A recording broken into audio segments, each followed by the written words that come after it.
Hi friends, welcome to Gracie world. ఇవాళ మనకు అనప గింజలు ఆలు మసాలా కర్రీ అండి. ఇది చాలా టేస్టీగా చాలా ఈజీగా ఉంటుంది.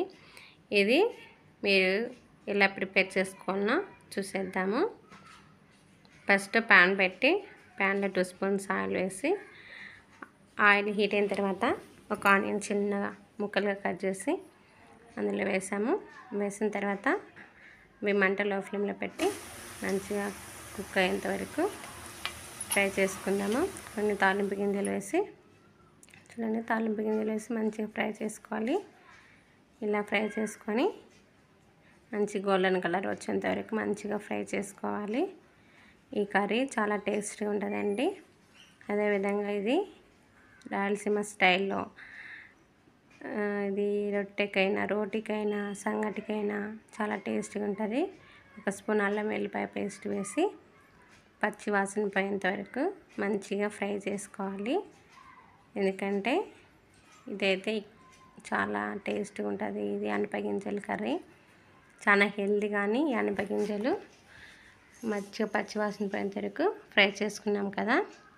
అందులోనే నేను 2 ఆలుగడ్డలు తీసుకొని పీల్ చేసి సన్న ముక్కలుగా కట్ చేసి అందులో వేసుకొని మంచిగా ఫ్రై చేసుకోవాలండి. ఎందుకంటే ఇవి ఆయిల్లో మంచిగా ఫ్రై అయితే ఈ ఆలు అన్నట్టు తినేటప్పుడు మంచి టేస్ట్ అనిపిస్తుంది. కాబట్టి నేను ఈ ఆలును మంచిగా ఫ్రై చేసుకున్నాను. ఆయిల్లో కొద్దిగా సాల్ట్ వేసుకొని కొంచెం ఫ్రై చేసుకుంటే ఇంకా చాలా తొందరగా కుక్ అవుతుందండి ఇది. కాబట్టి దీంట్లో ఈ కాంబినేషను వట్టి అనప గింజలు కర్రీ చేసుకునే దానికన్నా ఇలా కొన్ని ఆలు వేసుకొని చేసుకుంటే కానీ చాలా టేస్ట్గా ఉంటుంది. చపాతీకి రోటీకి సంగటికి ఏదైనా ఈ కాంబినేషన్ చాలా బాగుంటుందండి. రైస్లోకి ఇలా మూత పెట్టేసి ఒక 1 మినిట్ 2 మినిట్స్ కంతా చూడండి ఎంత మంచి గోల్డెన్ కలర్ వచ్చినాయి. ఆలు వచ్చేసి చూడు, ఒకసారి పట్టి మెదిపితే ఉడికింది. అదేవిధంగా ఇవి అనప గింజలు వలిచేసి మంచిగా వాష్ చేసి అందులో వేసి 2 మినిట్స్ అంతా ఒకసారి కలయి పెడుతూ మంచిగా మూత పెట్టేస్తే మనకు ఇది కానీ ఆయిల్లో ఈ అనప గింజలు మంచిగా ఫ్రై అయ్యి తొందరగా కుక్ అవుతాయండి. ఇవి చాలా హెల్దీ టేస్టీ కానీ. కాబట్టి నేనైతే ఒక 2-3 మినిట్స్ అంతా కలయి పెట్టేసి మూత పెట్టేశాను. మూత పెడితే తొందరగా అనప గింజలు కుక్ అయిపోతాయి. కొందరైతే కుక్కర్లో వేసి చేస్తారండి. ఇది కుక్కర్లో వేసి చేసేంత టైం ఏం తీసుకోదు. ఎందుకంటే తొందరగానే కుక్ అవుతాయి అనప గింజలు. దీంట్లో నేను ఒక 3 మంచి పండు వారిన టమోటాలను తీసుకొని సన్నగా కట్ చేసి ఇందులో వేసానండి. ఎందుకంటే మంచి గ్రేవీ రావాలంటే ఈ టమోటాలో కొంచెం సాల్ట్ వేసి తొందరగా టమోటా మెత్తబడిపోతుంది. ఒకసారి అంతా కలయి పెట్టుకొని మనము చూడండి ఇదంతా. ఎందుకంటే గ్రేవీ ఎక్కువ రావాలంటే మనకు టమోటాలు ఒక 3 టమోటా పెద్ద సైజులో తీసుకొని చిన్నగా ముక్కలు కట్ చేసి మూత పెట్టేసి ఒక 2 మినిట్స్ అంతా మగ్గనిచ్చామనుకో తొందరగా కుక్ అవుతుందండి ఆవిరికి.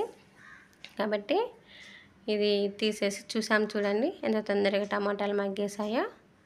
చాలా కలర్ఫుల్గా ఉంది కదా కర్రీ. అదేవిధంగా కలర్ఫుల్గా ఉంటుంది, మంచి టేస్ట్ ఉంటుంది. మనం ఎప్పుడైనా పలావ్ చేసుకున్నప్పుడైనా ఇలాంటి కర్రీ చేసుకునైనా తిన్నా కానీ చాలా టేస్టీగా ఉంటుంది. చూడండి మెత్తబడిపోయి మొత్తము దగ్గరికి వచ్చేసింది గ్రేవీ అంతా. అదేవిధంగా ఎప్పుడైనా రోజు ఏం కర్రీ చేసుకోవాలని బోర్ అనిపించినప్పుడు ఇలాగా ఒకసారి ట్రై చేస్తే చాలా టేస్టీగా ఉంటుంది. మొత్తం ఆయిల్ అంతా బయటకు వచ్చేసింది కదా, తొందరగా మగ్గిపోయినట్టే. కాబట్టి ఇది చాలా టేస్టీగా ఉంటుందండి అనప గింజల కర్రీ. కొద్దిగా చిటికెడంత పసుపు వేసుకొని తర్వాత కొద్దిగా ధనియా పౌడరు, కారం పౌడరు. ఎక్కువ కారం తినే వాళ్ళు అయితే ఎక్కువ వేసుకోవచ్చు. నేనైతే ఒక 2 స్పూన్స్ కారం పొడి వేసుకున్నానండి. తర్వాత ధనియా పౌడర్ వేసుకొని మంచిగా కళాయి పెట్టుకోవాలి. కళాయి పెట్టకుండా అట్లనే మూత పెట్టి 1 మినిట్ వదిలేయాలి. ఎందుకంటే కారం పొడి ధనియా పౌడర్ అంతా అలాగే మగ్గిపోతుంది. తర్వాత మూత తీసిన తర్వాత తీసి ఇంకొకసారి చూడండి కళాయి పెడితే మంచిగా ఫ్రై అవుతుందండి మసాలా అంతా. కాబట్టి నేనైతే ఏమి గరం మసాలా ఇట్లన్నీ యాడ్ చేయలేదు. గరం మసాలా వేసుకుంటే కొంచెం ఘాటు అనిపించి అంతగా తినాలనిపించదు. కాబట్టి ఇలా ఒకసారి ట్రై చేయండి మీరు. చాలా టేస్టీగా ఈజీగా. చూడు, ఇంత చింతపండు తీసుకున్నాను. ఇది వాటర్లో నానబెట్టి మెత్తగా పిసికేసి చూడండి చింతపండు పులుసు వేసాను.